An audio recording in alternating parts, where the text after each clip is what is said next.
My sister called from my wife's parents' house. Whispering. Bro, come get me. Bring the police. Why? What happened? I can't talk. They're coming back. Call ended. I drove 90 miles per hour. Arrived in 12 minutes. House dark. Door unlocked. Alone. Surrounded by. I couldn't process what I was seeing. Then my mother-in-law's voice from behind me, you weren't supposed to see that. Police arrived at her house. The September rain drummed against the windows of James Moody's home office as he reviewed footage from his latest project, a documentary about witness protection failures. At 42, James had built a reputation for hard-hitting investigative documentaries that exposed corruption and gave voice to the voiceless. His work had won awards, but more importantly, it had changed laws and freed innocent people. Tonight, though, his mind wasn't fully on the screen. His wife, Marjorie, had taken their 10-year-old son, Toby, to her parents' house for the weekend, and the silence felt wrong somehow. His phone buzzed at 9:47 p.m. Toby's name flashed on the screen. Hey, buddy. Everything okay? James answered, already sensing something off. Dad, the whisper was barely audible. Come get me. Bring the police. James's blood went cold. Why? What happened? I can't talk. They're coming back. The line went dead. James was out the door in 30 seconds, not even grabbing a jacket.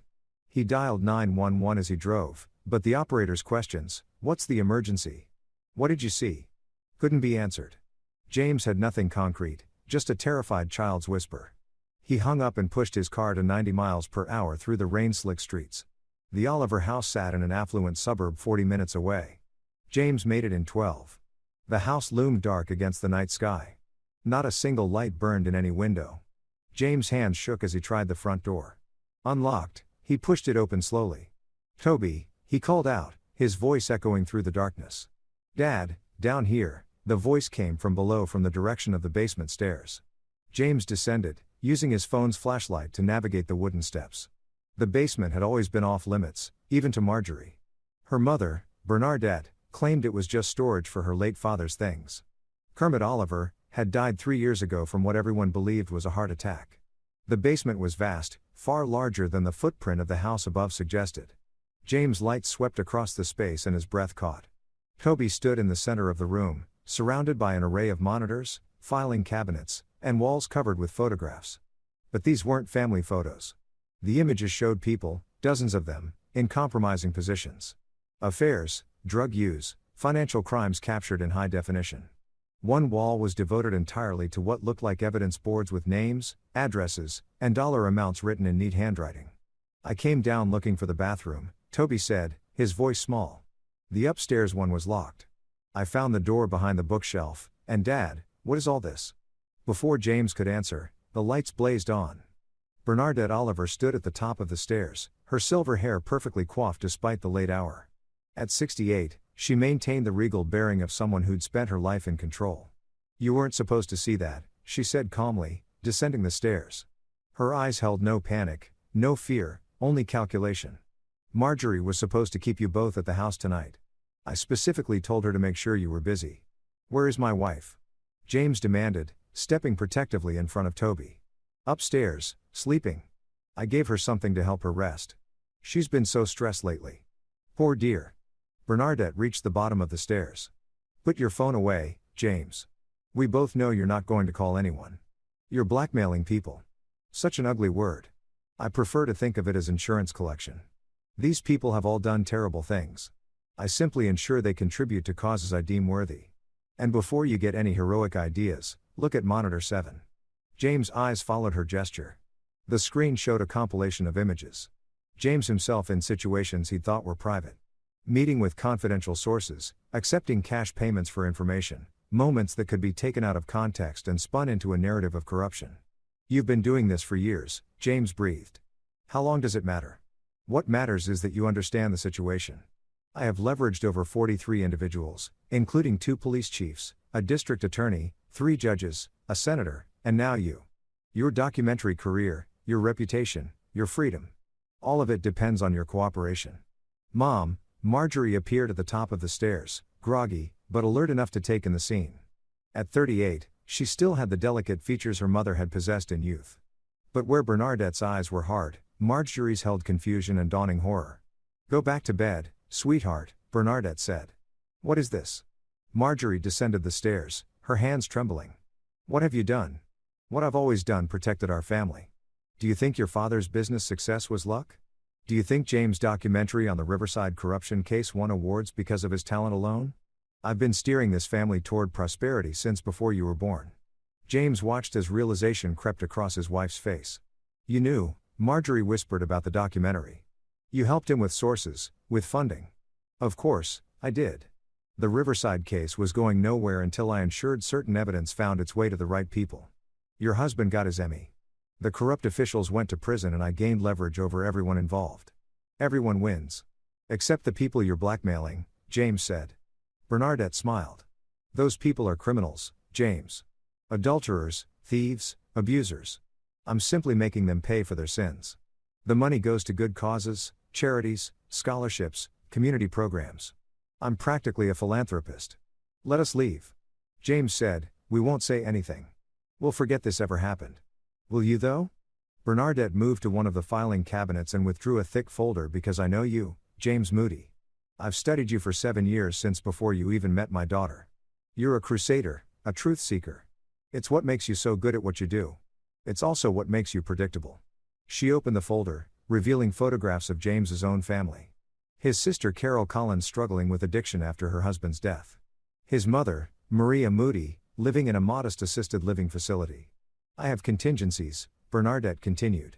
Your sister's recovery is fragile. One word to her employer about her past and she loses her job, her insurance, everything. Your mother's facility is expensive.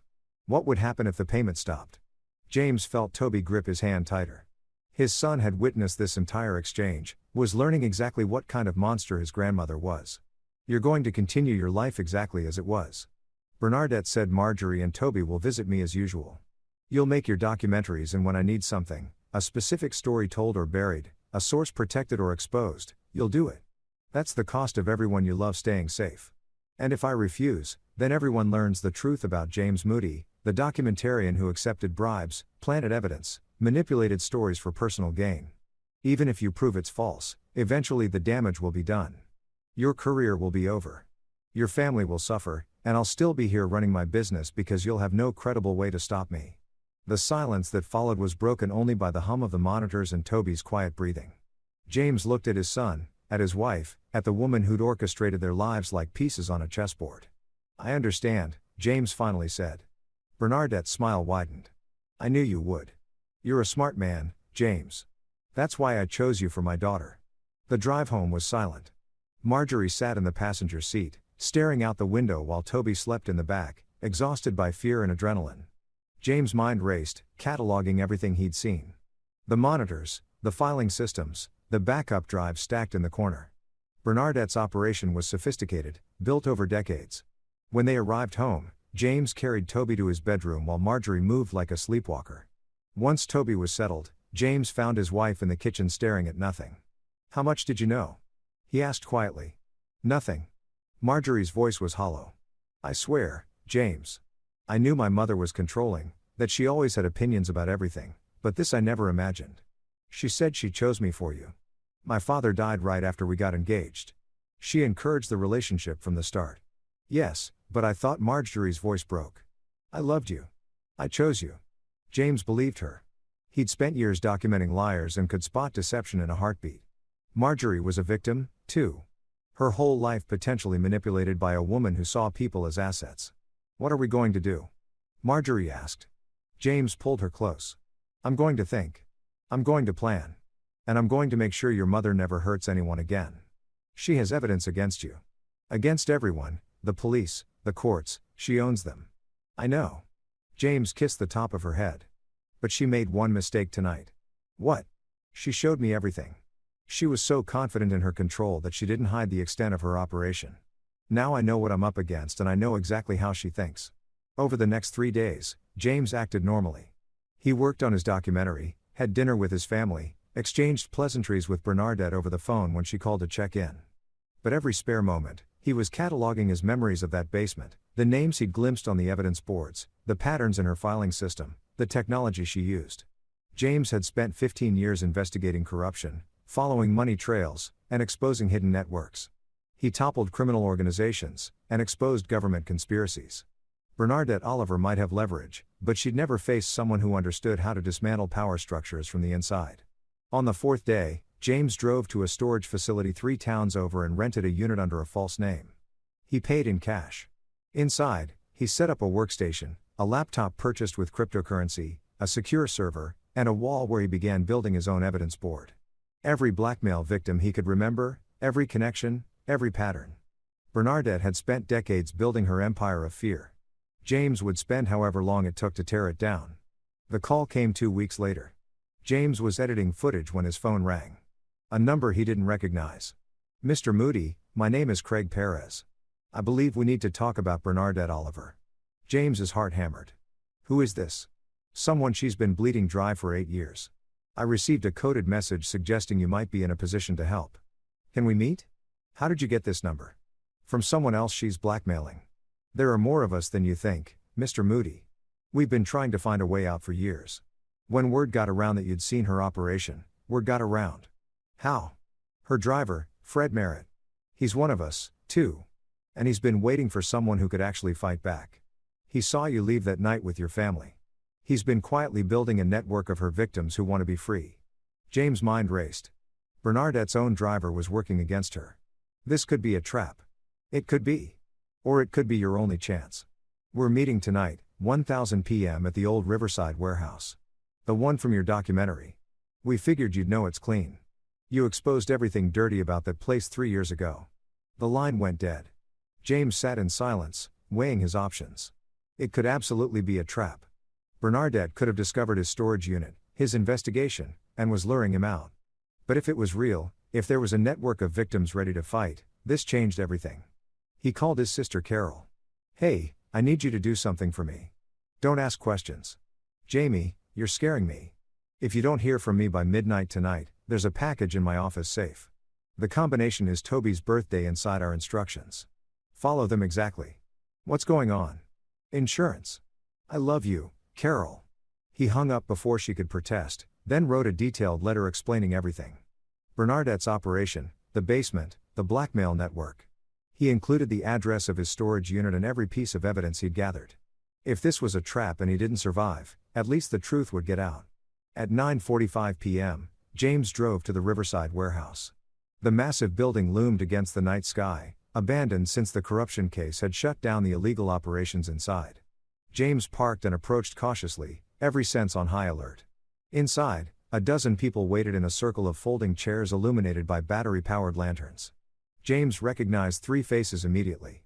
A city council woman he'd seen at charity events, a local news anchor, and Detective Rufus Ua, a cop he'd interviewed for a documentary 2 years ago. Mr. Moody, Fred Merritt, stepped forward, a lean man in his 50s with tired eyes. "Thank you for coming. Talk fast. How do I know this isn't a setup?"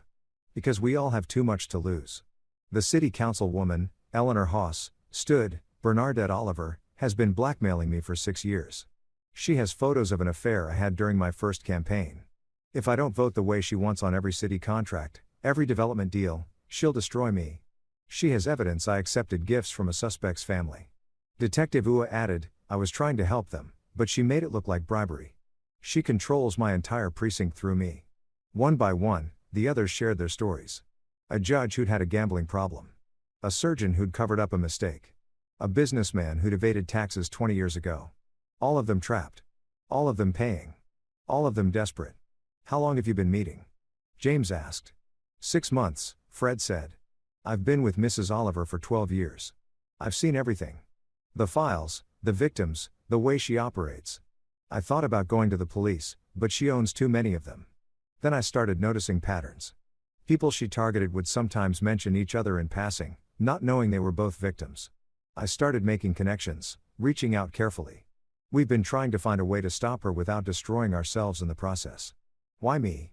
Why now?" "Because you have something none of us have," Eleanor said. "A platform, access to media, investigation skills, and most importantly, you've already been exposed to her operation. She thinks she has you controlled, but that also means you can get close to her in ways we can't. She has evidence against me, too." James reminded them. "Fabricated evidence," Fred said. "I know because I helped her create some of it. Photoshopped images, edited videos, manufactured bank statements. The thing about Mrs. Oliver is she's so good at this because most of her leverage is real people's actual crimes and mistakes. But when she needs to control someone who's clean, she's not above creating evidence. I can testify to that. I can prove it's fake. James studied the driver carefully. Why betray her now? After 12 years, Fred's jaw tightened because last month my daughter Kristen came to visit. 22 years old, just graduated college. Mrs. Oliver took photos of her leaving my apartment, had them edited to make it look like something inappropriate, and told me she'd use them against me if I didn't help her target Kristen's new employer, a tech company she wants leverage over. I've done terrible things for that woman, helped her ruin lives. But I won't let her touch my daughter. The raw pain in Fred's voice convinced James more than any evidence could. This was real. These people were desperate, trapped, and finally ready to fight. What do you need from me? James asked. A plan, Detective Ua said. We have pieces, knowledge of her operation, some evidence, access to her daily routine. But we need someone who knows how to put it together into something that can actually take her down. James thought about his storage unit, his evidence board, the weeks of planning he'd already done. He'd been working alone, trying to protect his family while dismantling Bernadette's empire. But with these resources, with these victims ready to turn against her, I need complete transparency. James said, everything you know about her operation, every file, every victim, every payment. I need access to her house, her schedule, her vulnerabilities. Done, Fred said immediately. And I need you all to understand something. Taking down Bernadette, Oliver won't be clean. Your secrets might come out. Some of you might face legal consequences for the things she's blackmailing you about. This could destroy your lives before it saves them. Our lives are already destroyed. The news anchor Georgina Walton said quietly, we're just not in prison yet. At least this way, we get to choose how we fall. James looked around the circle of desperate, determined faces. 12 people willing to risk everything for freedom. Bernadette had built her empire on fear and control, believing herself untouchable. But she'd overlooked the one thing that could bring her down, the collective power of her victims once they decided to fight back. All right, James said. Here's what we're going to do. Over the next month, James orchestrated the most complex investigation of his career. Fred provided access to Bernadette's schedules, her movements, and most crucially, her digital systems. The woman who'd built an empire on blackmail had ironically trusted her driver with administrative passwords, never imagining he'd betray her. James learned the full scope of her operation. 43 victims, as she'd claimed, but the network went deeper. Bernadette had been running this operation for 34 years since her husband Kermit's business had failed in the early 90s. She'd started small, blackmailing a few wealthy neighbors, but had systematized it over decades. Kermit's heart attack 3 years ago had actually been suicide. Fred revealed that the man had discovered his wife's operation and couldn't live with the knowledge of what she'd become. Marjorie took the revelation hardest.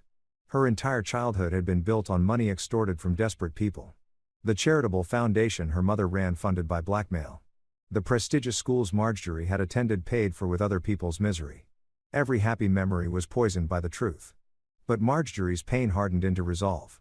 She began working with James, using her insider access to her mother's life to gather additional evidence. She photographed documents during visits, recorded conversations, and slowly built a case from the inside. The breakthrough came when James discovered Bernadette's true weakness, her ego. The woman documented everything because she wanted a record of her power. In a hidden safe in her bedroom revealed by Fred. She kept physical proof of every crime, every payment, every piece of leverage. It was her insurance policy, but it was also her vulnerability. She's paranoid about digital evidence being hacked, Fred explained during one of their late-night meetings at the warehouse. So, she keeps the most damaging material in hard copy, bank records, original photos, signed confessions, everything.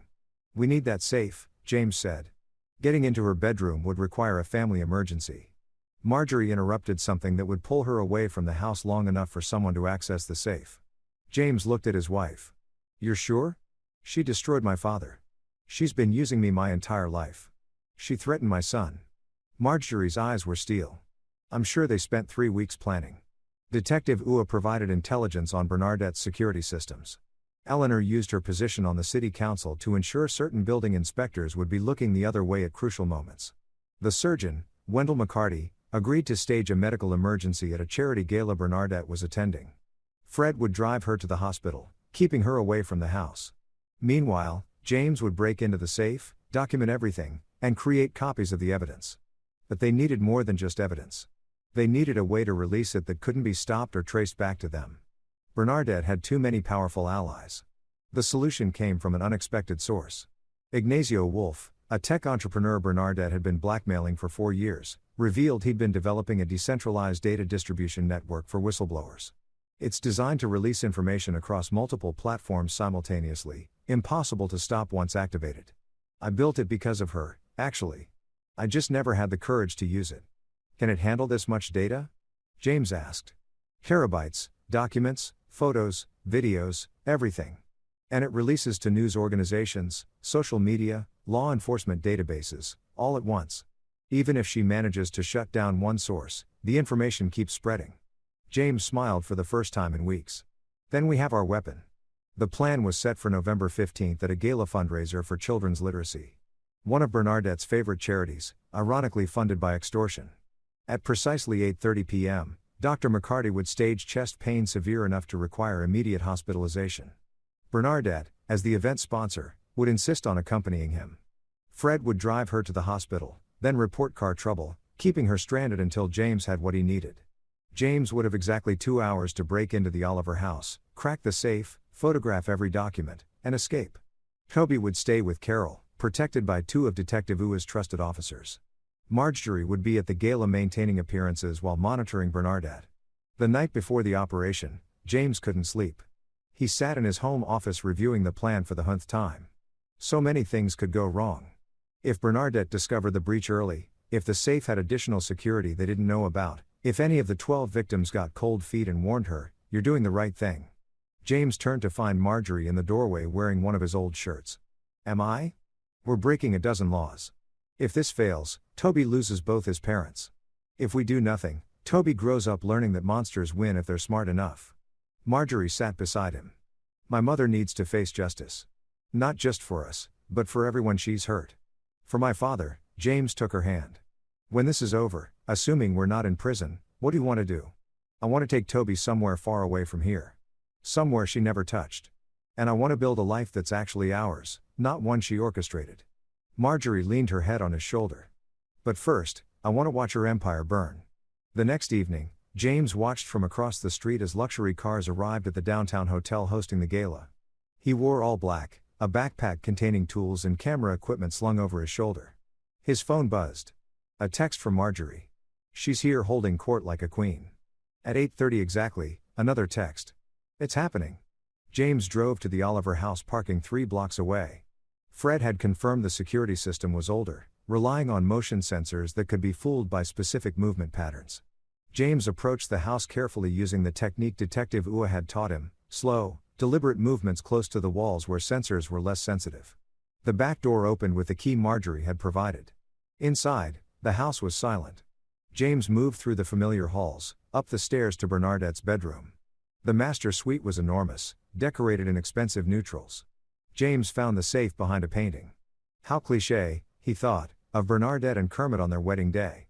The young couple smiled at the camera, unaware of the darkness their future held.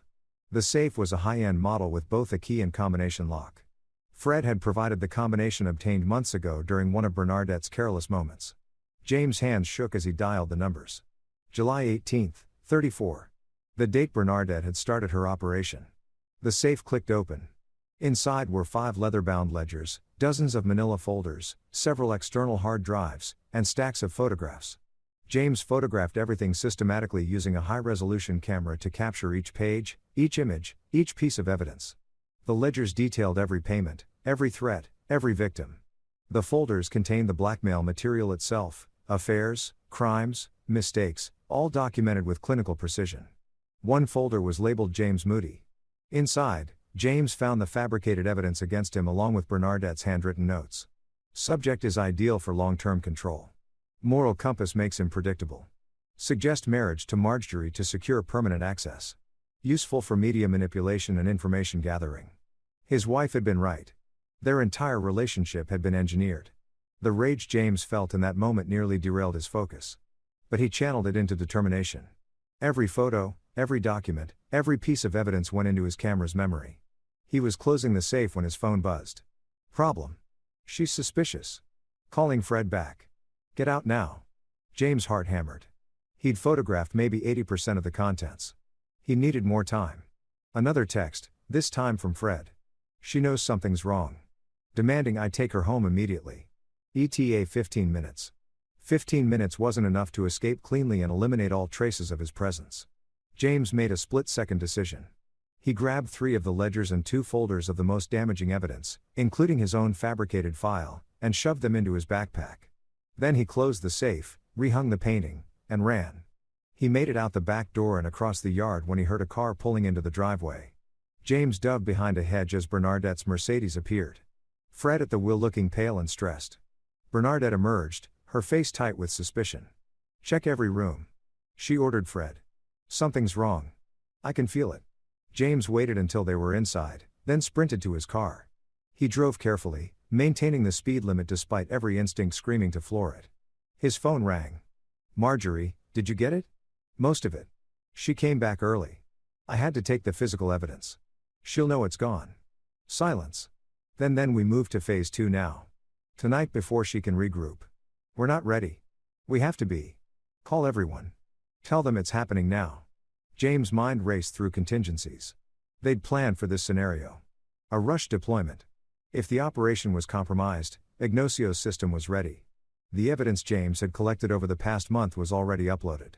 The physical documents he'd just stolen would fill in the gaps. Do it, James said. He drove straight to Ignacio's apartment where the tech entrepreneur was already at his computer. Multiple screens showing the distribution network interface. Eleanor, Detective Ua, and 4 others from their group were there, having rushed over when Marjorie sent the alert. How much do we have? Ignacio asked as James burst in.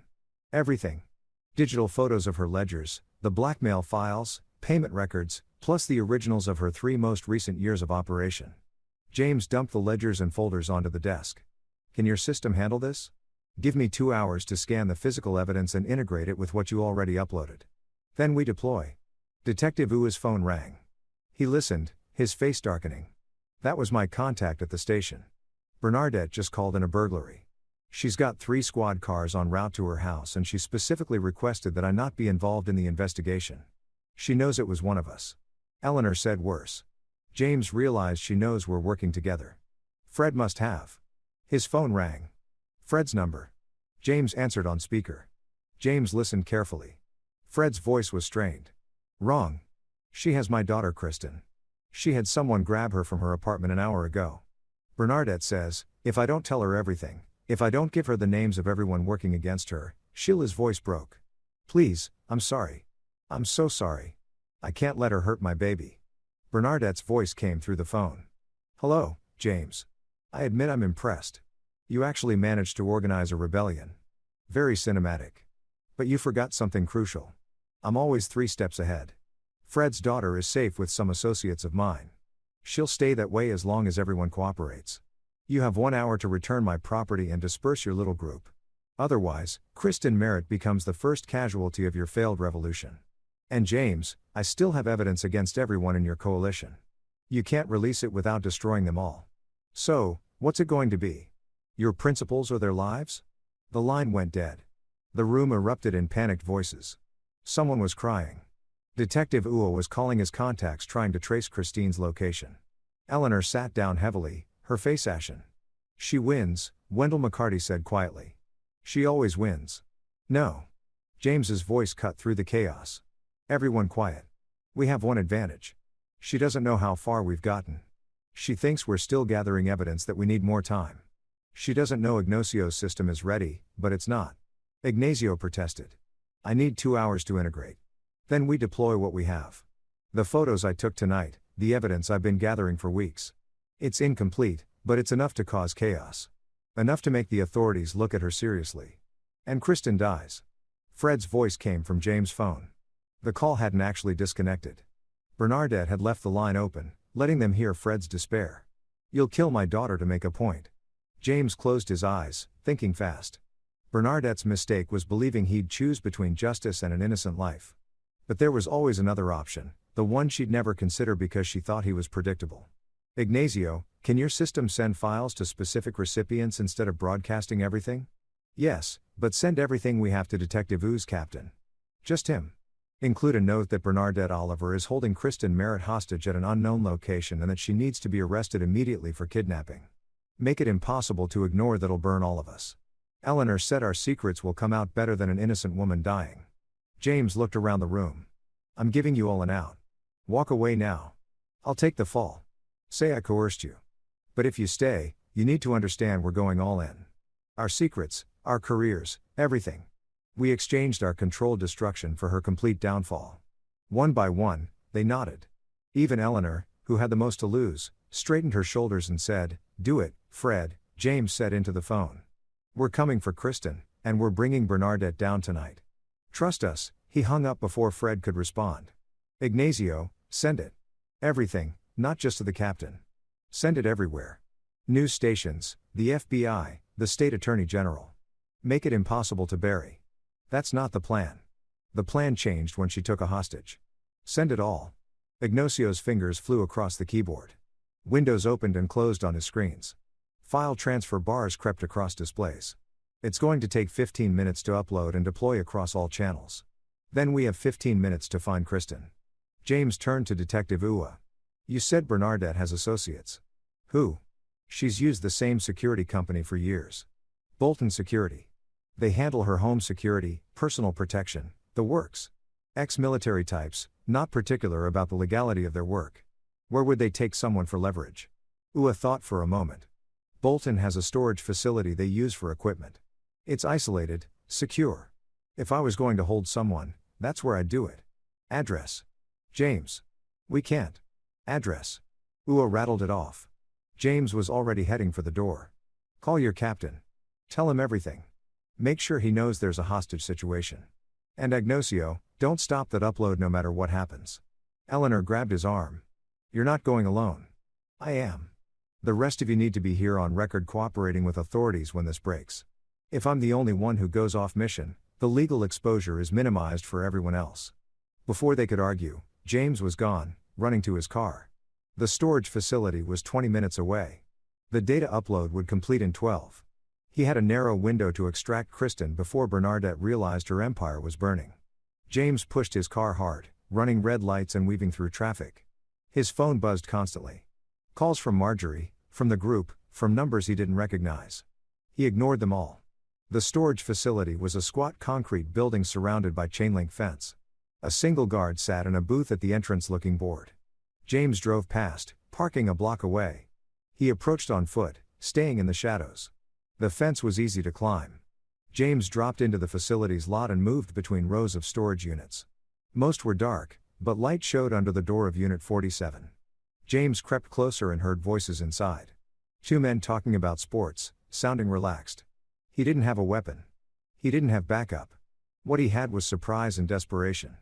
James picked up a rock from the gravel lot and threw it hard at a storage unit 3 rows over. The clang echoed across the facility. Inside Unit 47, the conversation stopped.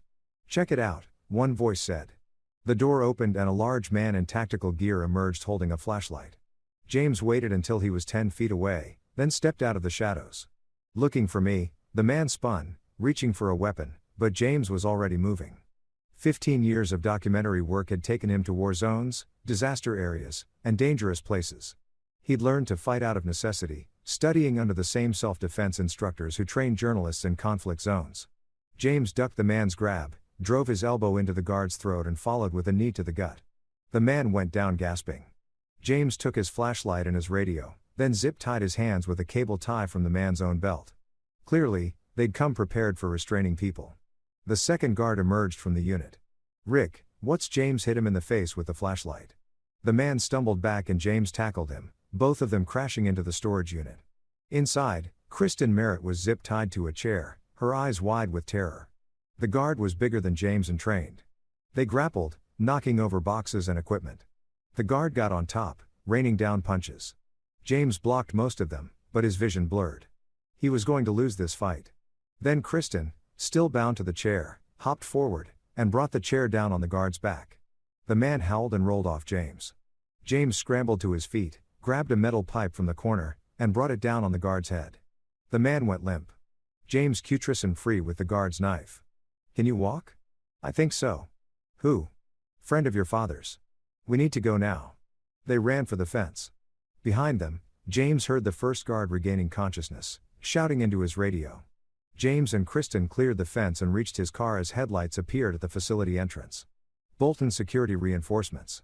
James drove, checking his rear view mirror constantly. His phone buzzed. Marjorie, it's everywhere. The news just broke. They're calling it the biggest blackmail operation in state history. Good, James said. Kristen's safe. Where's Bernadette? At the house. Police are surrounding it. She won't come out. James changed direction, heading for the Oliver residence. Kristen stared at him. What's happening? What did my father get involved in? Your father is a hero, James said. He helped take down a monster. The Oliver house was chaos when they arrived. Police cars, news vans, helicopters overhead with spotlights. James parked a block away and approached on foot with Kristen. Detective Ua met them at the perimeter. She's barricaded inside. Ua said. Won't talk to negotiators, but James, it's working. The captain has assigned a task force. The DA is already drawing up charges. Every person she blackmailed is being contacted. Half of them are coming forward voluntarily now that the evidence is public. Where's Marjorie? Where's Toby with your sister? Safe. Ua has studied James. You look like hell. I feel worse.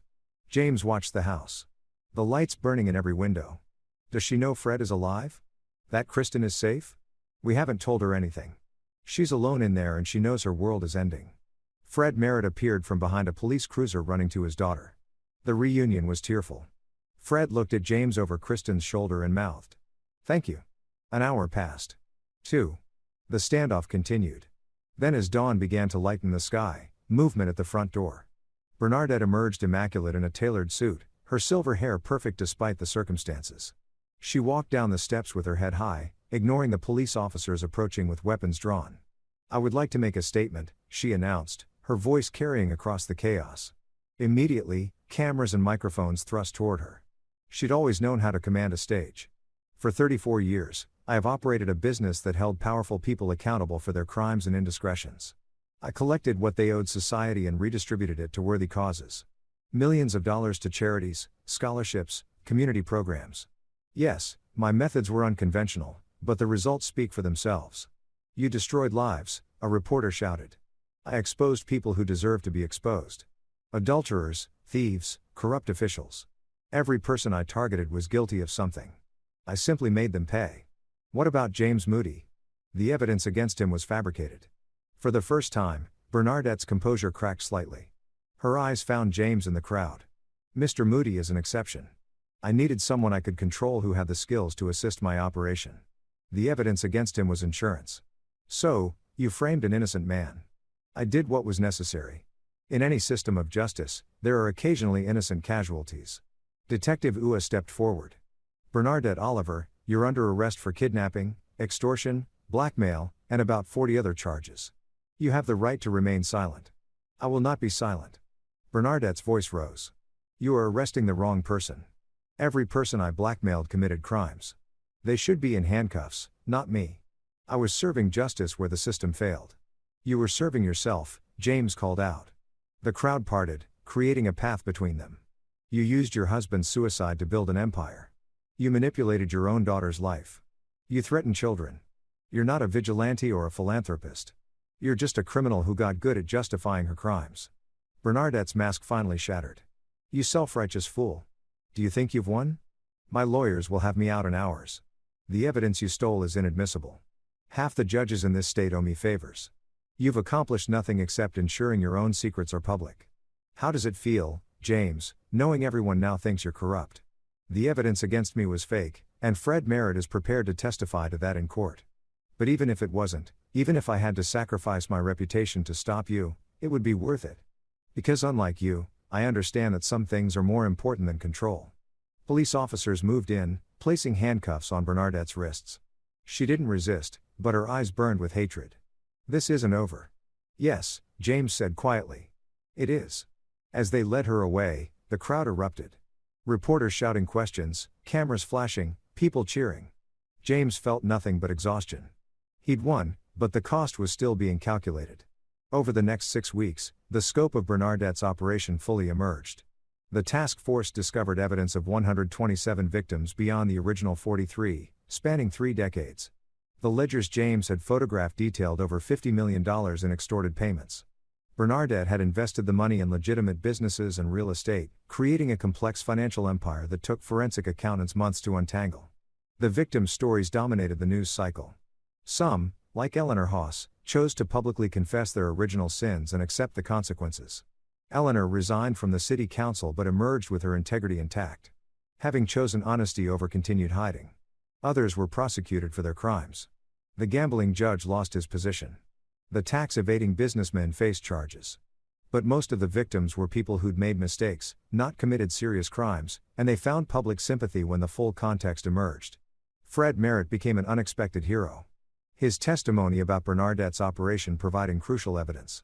He'd kept detailed records of everything he'd done in her service, and his willingness to face consequences for his complicity helped bring down her network of accomplices at Bolton Security and other companies. James' fabricated evidence was debunked quickly. Ignazio's analysis showed the photoshopping and digital manipulation. Fred's testimony confirmed how it was created. James' reputation, rather than being destroyed, was enhanced. The documentary filmmaker who taken down a massive criminal conspiracy became a household name. Networks offered him deals for new series. Book publishers wanted his story, but James turned most of it down. He made one documentary about the experience, carefully edited to protect the victims who wanted privacy while exposing the full scope of Bernadette's crimes. The Emmy he won for it felt hollow compared to the satisfaction of seeing justice served. Marjorie struggled the most. Her mother's arrest, the revelation of how her entire life had been manipulated, the knowledge that her father had killed himself rather than live with his wife's crimes. It broke something in her. She spent months in therapy working through the trauma while trying to shield Toby from the worst details. The divorce papers arrived at the jail where Bernadette was being held awaiting trial. According to Fred, who visited once to give his final testimony, she ripped them up without reading them. She still believed she'd done nothing wrong. The trial was a media sensation. Bernadette represented herself, firing 4 lawyers who tried to argue for plea deals. She used the courtroom as a stage, giving impassioned speeches about justice and accountability, portraying herself as a misunderstood crusader against corruption. The jury deliberated for 4 hours and found her guilty on all counts. At sentencing, the judge, a new appointment from outside the state to ensure impartiality, addressed Bernadette directly. "You claim you were serving justice, but justice requires transparency, accountability, and fairness. You operated in secret, answered to no one, and showed no mercy. You destroyed lives not because those people deserve punishment, but because you could profit from their destruction. You are everything you claim to oppose." The court sentences you to 45 years in federal prison. Bernadette showed no emotion as Baifs led her away. But as she passed James, seated in the gallery with Marjorie and Toby, she paused. "You'll never be free of me," she said quietly. "Every time you look at your wife, you'll remember that I chose her for you. Every success you have, you'll wonder if I engineered it. I may be in prison, but I'm still in your head." James met her eyes. "No, you're just in prison, and that's all you'll ever be again." 6 months after the sentencing, James stood in the living room of a new house in Vermont, hundreds of miles from the Oliver estate and its poisoned memories. Toby was at school making friends who knew nothing about the scandal. Marjorie was teaching art at a local college, rediscovering a passion her mother had discouraged as impractical. Carol had moved nearby, 2 years sober, and working as a counselor for other recovering addicts. James' phone buzzed. A message from Fred Merritt, who was serving his own sentence at a minimum security facility for his role in Bernadette's operation. "Kristen graduated today. Top of her class. Thank you for giving her that chance." James smiled and typed back, "You gave it to her. You chose to fight." He looked out the window at the mountains in the distance, at the clean snow covering the ground, at the world unburdened by Bernadette Oliver Unk's schemes. The scars would always be there, the knowledge of how their lives had been manipulated, the years they'd lost to her control. But they were free now. They'd earned that freedom through courage, sacrifice, and the willingness to risk everything for truth. Marjorie emerged from her studio, paint on her hands and a rare smile on her face. "Come see what I finished." In the studio stood a large canvas. The painting showed a house, the Oliver estate, but rendered in abstract violent strokes, the structure fragmenting and dissolving into light. It was cathartic, a visual representation of their liberation. "It's perfect," James said, pulling her close. "It's the last one," Marjorie replied. "I've been painting our trauma for 6 months. This is the final piece. After this, I paint new things, beautiful things, things that are ours. That evening, as they had dinner together, a real family, unmanipulated and authentic, Toby asked a question that had clearly been on his mind. Dad, do you think Grandma will ever admit she was wrong? James considered lying, offering comfort. But his son deserved truth. No, buddy. Some people can't see their own mistakes. They build walls of justification so high they can't see over them. Your grandmother convinced herself that being powerful was the same as being right. But you proved she was wrong. We proved it. You, me, Mom, Fred, and everyone else who was brave enough to stand up. One person can't fight someone like her alone. But together, we were stronger than her fear. Toby nodded, processing this. Then with the resilience of childhood, he asked, "Can I have dessert?" James laughed, feeling the weight of the past year finally beginning to lift. They'd survived. They'd fought. They'd won. And now, finally, they could begin to heal. Outside, snow began to fall, covering the world in white, pristine, and new.